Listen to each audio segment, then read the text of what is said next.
I'll have what he's having. Sounds like my plan. Here are your marching orders today in the form of a Saturday slate. College football giving us #1 Clemson, taking on the Citadel 4 Eastern ACC network. You got #7 Notre Dame taking on South Florida. And at 7:30 on ABC, the first AP ranked game of the season, #17 Miami playing #18 Louisville. To the hardwood, Game 3, Eastern Conference Finals. Tips off 8:30 on ESPN. Miami leads 2-0 over Boston, has a 16-0 series record when going up 2-0 in their franchise history. UFC Fight Night starting 5 p.m. Eastern. It's on ESPN+, headlined by top 5 welterweights, Colby Covington and Tyron Woodley. The co-main event featuring Donald Cowboy Cerrone and Nico Price. Then Stanley Cup Final between the Lightning and the Stars. Drop the puck this evening. Tampa Bay favored to win, even though Dallas won both meetings between the teams this season. That is a packed day. That's how you start the show on this Saturday. It's Nicole Briscoe and Rady Scott with you at SportsCenter AM. Tim Tebow going to look at the quarterback battle in that biggest game on the college football slate. But we start with the only game in the NBA. No big deal. It's only game 1 between the Lakers and the Nuggets. Game 1 of the Western Conference Finals, and a little something we don't see often. First of all, you got the Nuggets that they just like to come back. They've done it twice this season from 3-1 deficits, and the Lakers haven't won game 1 of a series yet. This is the second playoff matchup in NBA history featuring 4 players, 2 from each team, that are each averaging 25 points per game this season. We start with LeBron. A little scoop, a little score, and then 4 minutes to go in the first quarter. Rajon Rondo, Anthony Davis. Lakers had a 23-19 lead. We got to talk about the other 2. Nikola Jokic getting around AD for his score, and then Jamal Murray. First quarter, LeBron and AD combined for 16. Murray and Jokic 20. Nuggets by 2 after 1. Just over 8 minutes to play in the first half. Lakers now up 9. Jokic, that's a mistake. Mishandling of the pass. That's a turnover. Lakers in transition. Ball Mamba to LeBron. LeBron said it took us a quarter to figure them out. Doesn't have them totally figured out. It's still early in the series. Lakers by 11. Jokic called for a foul. That's his 3rd. Not happy about it. Do you want to translate or me? My Serbian's not great. I'm pretty sure we can't translate Jamal Murray either, because he was really unhappy when not getting the foul. But then he does get the foul because he's teed up for those hurt words. My Canadian's pretty good. LeBron and 1. The Lakers shot 32 free throw attempts in the first half. It's the most in the first half of a playoff game, play-by-play era, which started in '97.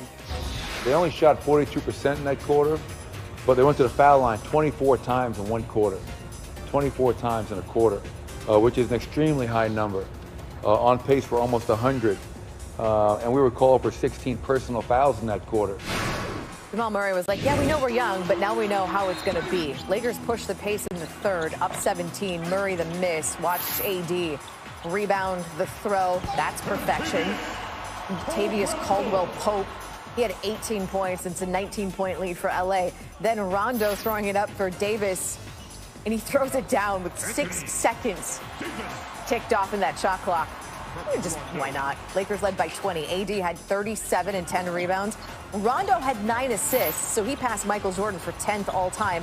And the Lakers did a lot of the sharing is caring thing. They had 33 assists. That's the most in a game for the Lakers this postseason.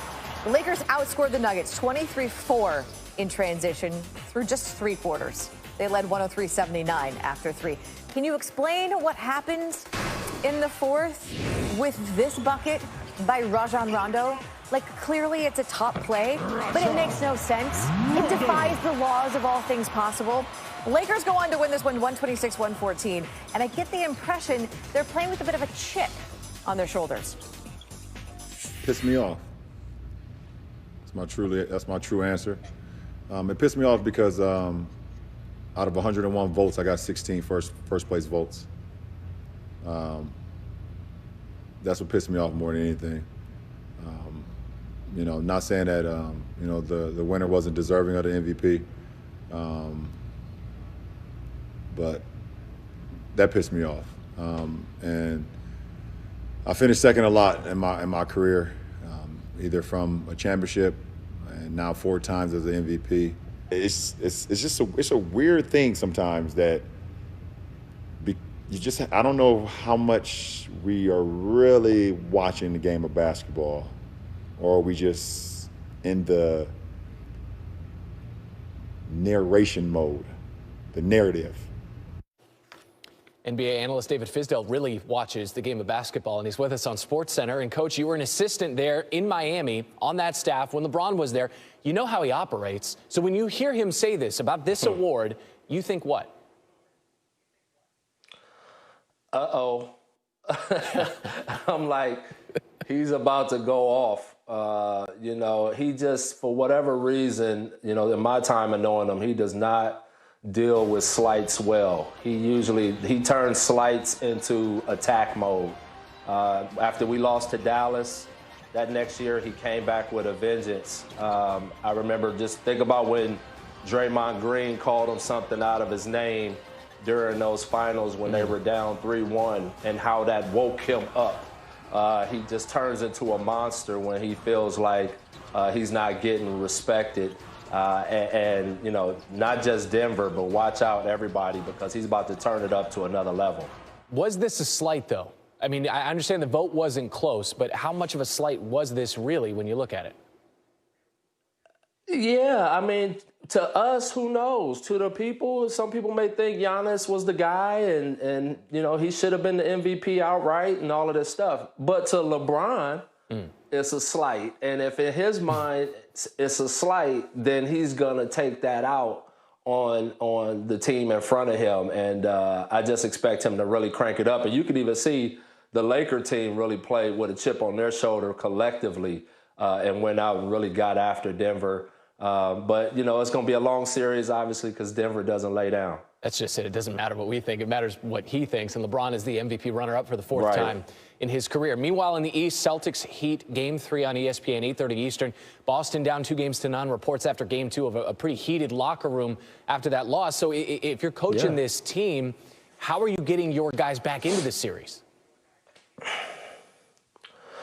Well, a little heat doesn't hurt anything. I think it just means that they really care about winning. I remember when D. Wade got into it with Spo in the Indiana series, and that fueled us and galvanized us and really made us a collected unit to see those two guys come back together. And then all of a sudden now we go back out as a group and fight against Indiana. I think Brad will use the same type of motivation to really spark his troops and get them inspired to go out and play in a bubble that doesn't have a fan base. You don't have these ebbs and flows that fans can add to the game, so they really have to self-motivate and push themselves to a higher level.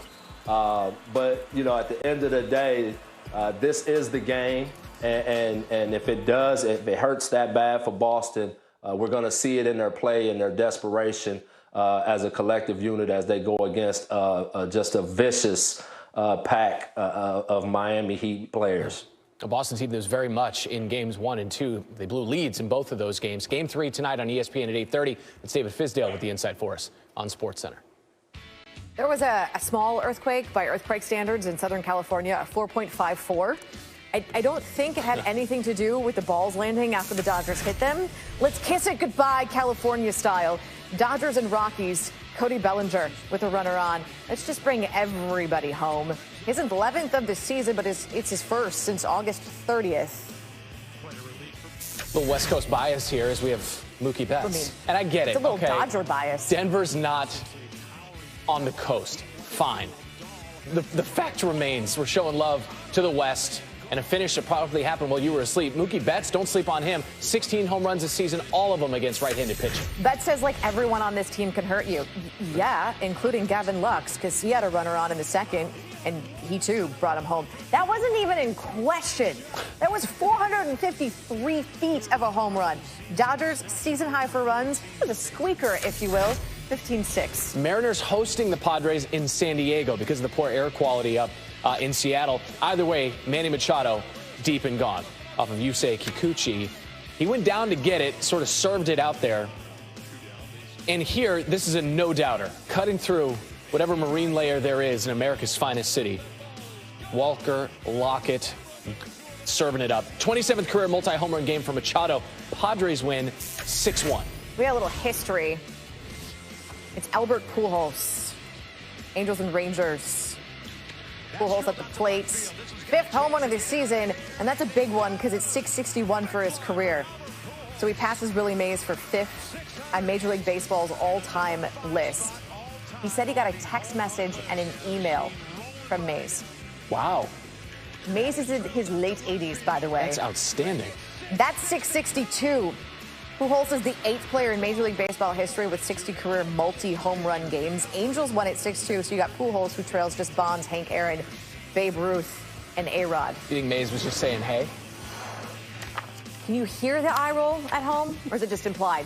662 career home runs and almost 2,100 RBI. Pujols is in the top 5 in baseball history. His career WAR, wins above replacement, that's the best in baseball for active players, and Pujols is just one of 6 baseball